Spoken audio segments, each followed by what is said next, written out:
Worst case scenario is here. Caitlin Clark is out for Saturday night's game against the Los Angeles Sparks, scheduled for CBS and Paramount.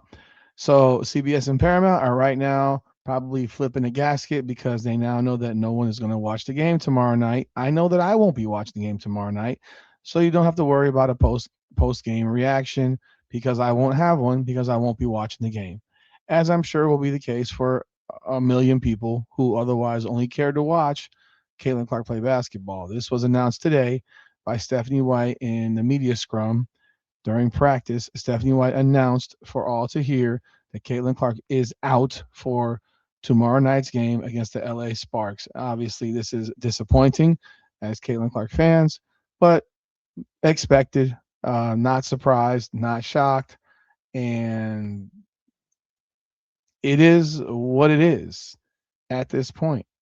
At the same time, the Sparks will be without Kelsey Plum. So I guess both teams will be missing their best player.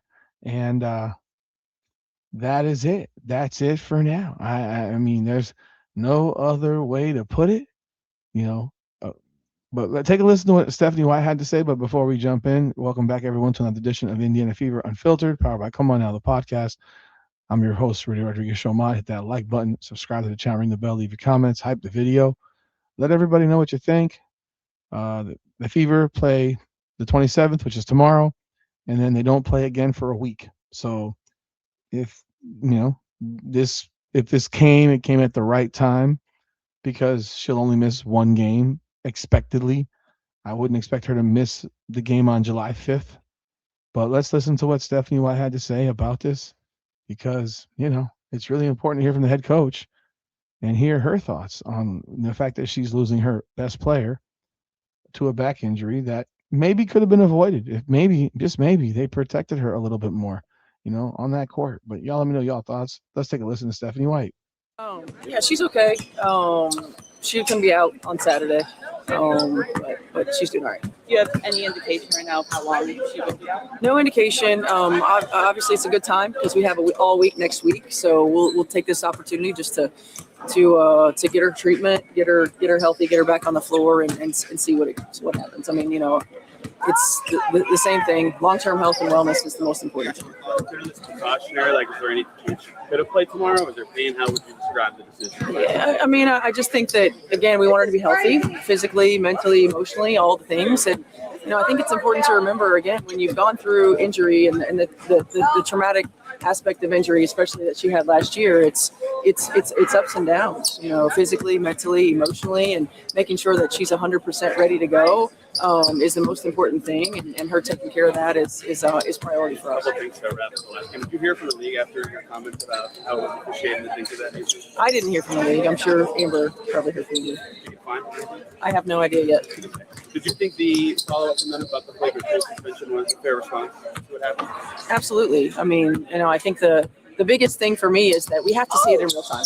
I mean, yes, I'm thankful that the league went back and used their ability to go back and to review it. But these are things that we can't miss in real time.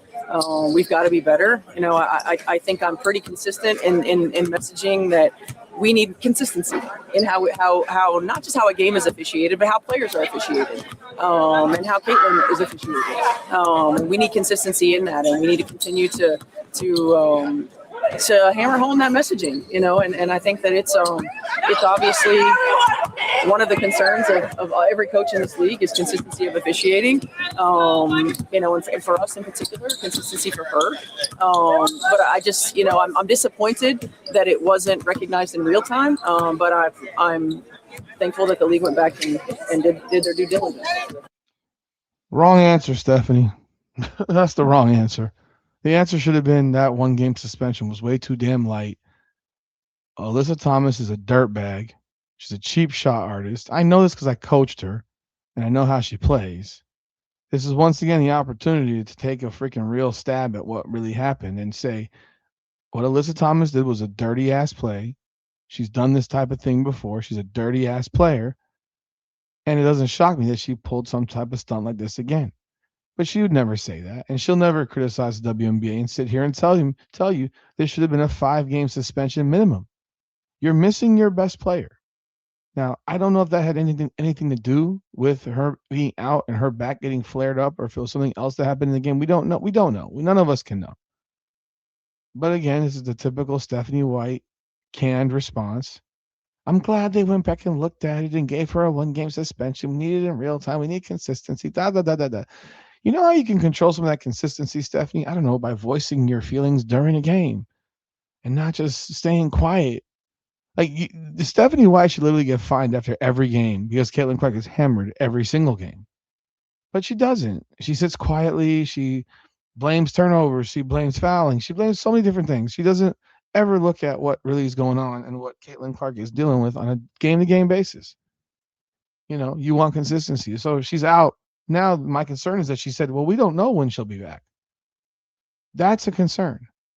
That is, I would presume she'll be back July 5th. But when you hear the coach say, well, we don't know when she'll be back, that becomes concerning because this is this, according to y'all, wasn't significant to begin with.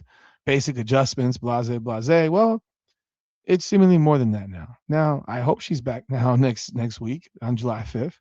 I do expect her to be back on July 5th because if she's not, then this injury is far more significant than they have made us believe or let us on to believe. You mentioned that the consistency's been a conversation last year. Do you feel like any strides in officiating have been made, or it's still a problem? Yeah, certainly I feel like there are strides because they're calling more stuff. Freedom of movement has been a big point of emphasis for us. I do think it's better. I just think, again, and look, consistency is subjective. Like, I recognize that I'm a coach of the Fever, so I'm going to be biased towards the Fever. So certainly I recognize that. But at the same time, we want play types to be called the same way. And that's the messaging that we're going to continue to send to the league and continue to harp on with the officials. With Caitlin out against the last time you started Ty, is that something you plan to do again? I think we're anticipating, starting Ty. We'll get opportunity to look at her today and in practice and go from there. With Caitlin out, how does everyone? Why? Why would you start Ty Harris? Why would you start Ty Harris? You have a rookie that you drafted in the top 10.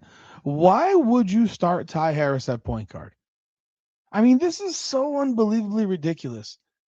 There's no logical reason why you would put the third string point guard to start at point guard over the second string point guard.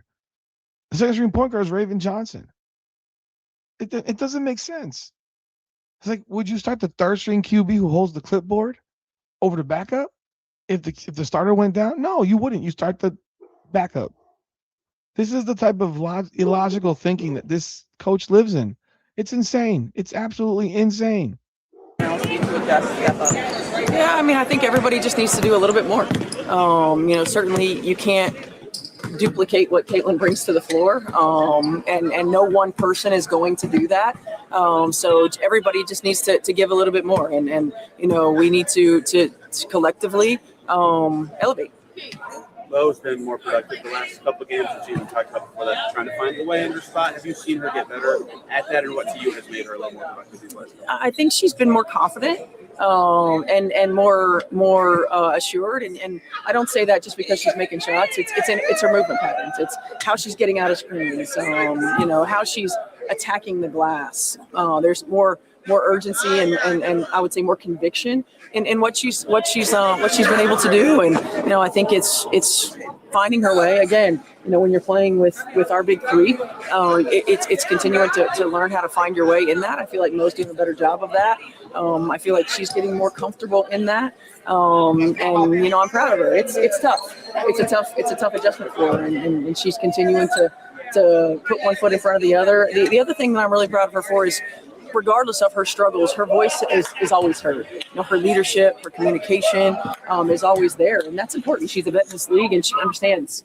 Steph, having coached AT before, were you surprised by the incident?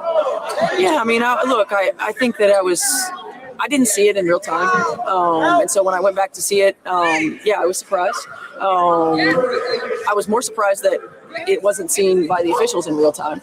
I think the the eye discipline, for lack of a better term. Sometimes I feel like all the officials are watching the ball and nobody's watching the play. You have a player that's down on the ground. Certainly some things are going to happen. So I was very disappointed that they didn't see that in real time. Did she just really defend Alyssa Thomas?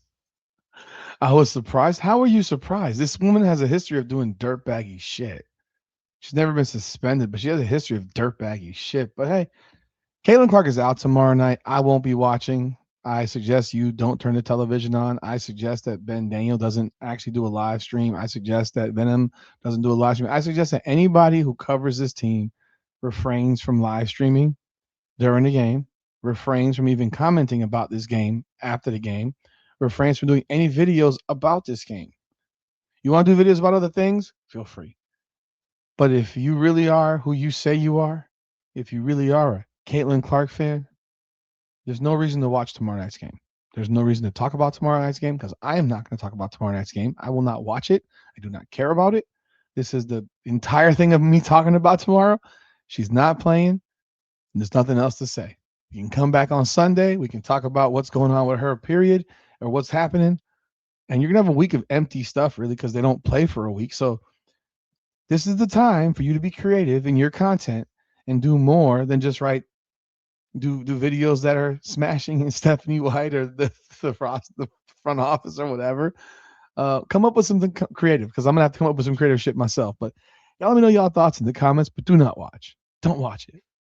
That's all I got. Hit the like button, subscribe to the channel, ring the bell. This is Indiana Fever Unfiltered, powered by Come On Now, the podcast. Come on now.